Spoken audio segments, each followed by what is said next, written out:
Hello, everyone. Once again, welcome to the teachings. I am the host. Truth is, today's teaching is going to be called Apostle Paul's Rude Communication.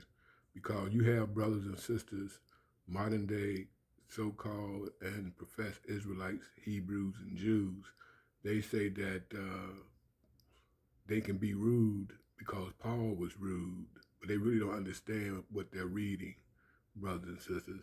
Not that I believe in the Bible. I once did, but I've been delivered from the Bible. But like I always say, if you do wrong right long enough in sincerity, you can get to the bottom of things and escape the prison of your Bible. Okay? And I said a long time ago that if I ever was wrong, that I would right the wrong. So that's why I be on here talking about the Bible. I want to right the wrong to all the thousands of people I have indoctrinated to believe in the Bible. But nevertheless, let's show what they use to say they can have rude conversation. 2 Corinthians, the 11th chapter, we're going to pick it up at verse 6, and it reads, verse 5. For I suppose I was not a whit behind the very chiefest apostle.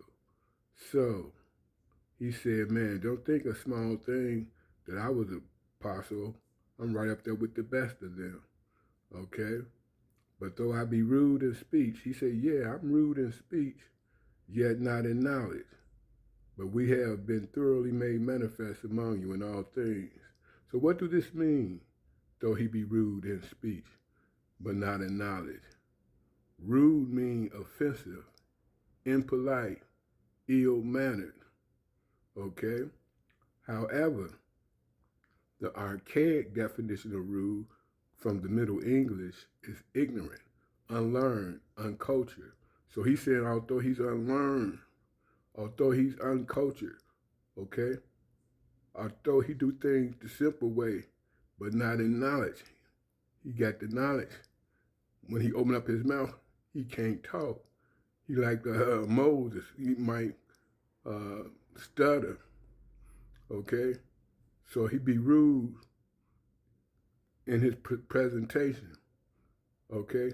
But still, he has the knowledge. Which one you want? Nice presentation, or you want the knowledge? Okay? Again, do wrong right, brothers and sisters. But like I say, brothers and sisters use this. When they rude, then they go try to support their rudeness, calling people out their names, calling people the N word, using all type of foul language like fuck this and bitch that and come on, brothers and sisters. There's a time and place for everything. And sometimes you gotta meet people where they at.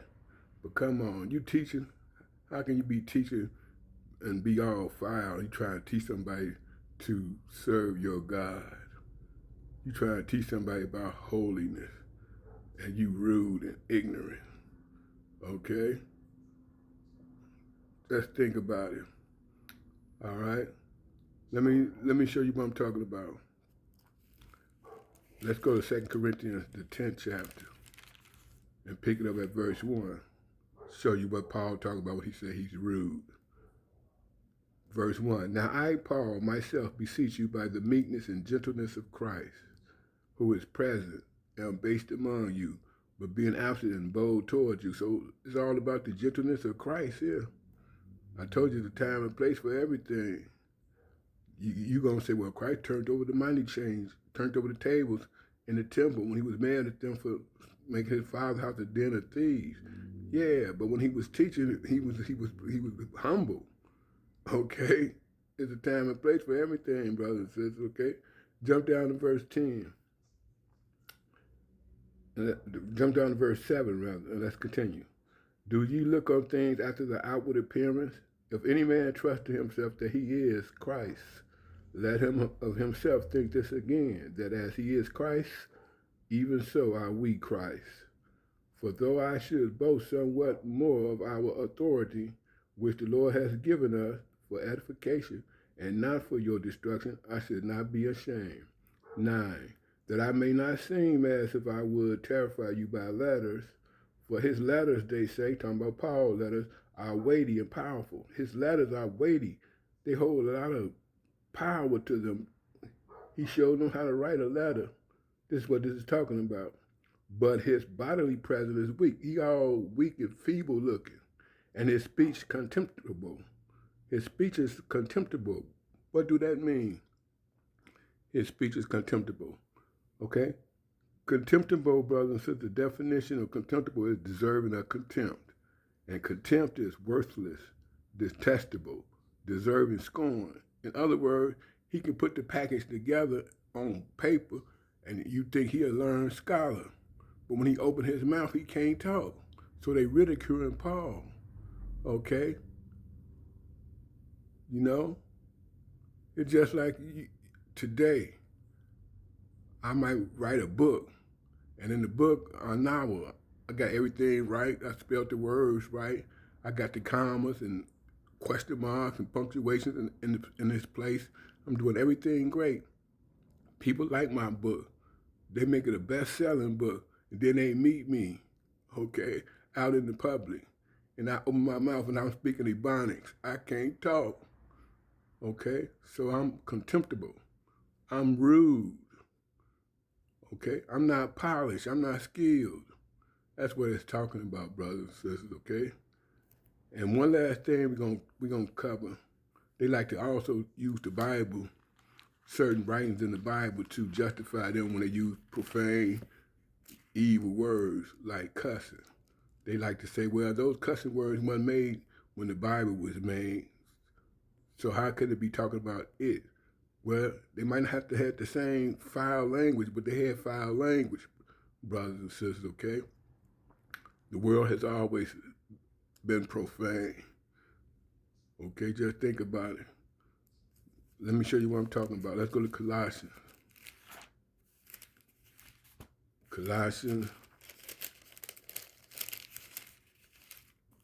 And I'm going to go to the 3rd chapter. We're going to read one verse, verse 8. But now ye also put off all these anger, wrath, malice, blasphemy, filthy communication out of your mouth. See, filthy communication. Okay? It also tells you to stay away from all appearances of evil. How you going to be saying you represent God, you represent holiness, and you on the corner, okay, and you cussing people out? Okay, are you using the N-word with vitriol, with anger? Come on. Or you using a fuck word, calling people fucks? You know what I mean? Or you using a bitch just because you say, well, that's a female dog. Come on, brothers and sisters. Come on. Think about it. So I hope you learned something.